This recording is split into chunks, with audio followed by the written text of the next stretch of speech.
Hey guys, welcome back to Tech Talk tutorial.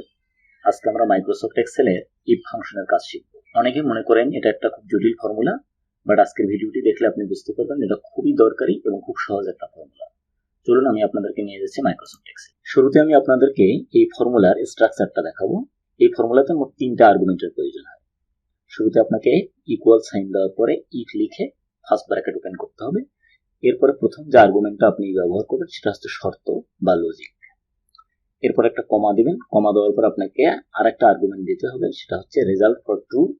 অর্থাৎ আপনি প্রথম কমার আগে যে লজিক বা শর্তটা বলে দিবেন সেটা যদি পূরণ হয় তাহলে এই অংশের যে আর্গুমেন্টটা আপনি দেবেন গ্রিন কালার সেটা রিটার্ন করবে।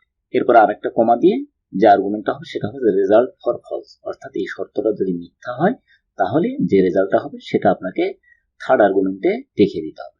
এরপর আপনাকে ব্র্যাকেট ক্লোজ করে এন্টার দিলেই হয়ে যাবে। চলুন আমরা একটু বাস্তব প্রয়োগ দেখে আসি। আপনারা দেখতে পাচ্ছেন এখানে আমি একটা সিনারিও তৈরি করেছি। এখানে আমি বলে দিছি মেল উইল গেট 5% ইনসেন্টিভ। অর্থাৎ এখানে যাদের জেন্ডার মেল তারা তাদের মোট বেতনে 5% ইনসেন্টিভ পাবে, and female will get 7% incentive. এবং যাদের জেন্ডারটা ফিমেল তারা মোট বেতনে 7% ইনসেন্টিভ পাবে। এই ইনসেন্টিভটাকে আজকে আমরা ইফ ফর্মুলার মাধ্যমে ক্যালকুলেট করব। চলুন আমি দেখাচ্ছি। আমি প্রথমে ইকুয়াল সাইন দিয়ে ইফ লিখলাম, ব্র্যাকেট ওপেন করলাম। দেখুন শুরুতে আমাকে বলছে লজিক্যাল টেস্ট, অর্থাৎ আমি এখানে কি লজিক বা শর্ত দেব। আমি চলে গেলাম জেন্ডারের কলামে, ইকুয়াল সাইন দিয়ে ডাবল কোটের মধ্যে বলে দিলাম ফিমেল। অর্থাৎ আমার কন্ডিশনটা হচ্ছে জেন্ডারটা ফিমেল হবে, এটা হচ্ছে আমার শর্ত। এবার আমি একটা কমা দিলাম। যেহেতু নিচের দিকে আপনারা দেখতে পাচ্ছেন কিছু জেন্ডার মেল আছে, তাহলে যে লজিকটা আমি দিলাম যে 9 ইকুয়াল টু ফিমেল, এটা ট্রু হইতে পারে ফলসও হইতে পারে, কারণ এই জেন্ডারটা ফিমেলও হইতে পারে মেলও হইতে পারে। কমা দেওয়ার পরে দেখুন আমার সেকেন্ড আর্গুমেন্ট আছে ভ্যালু ইফ ট্রু।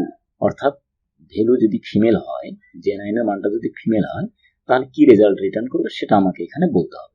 আমি চলে গেলাম গ্রোস স্যালারিতে ইনটু 5%।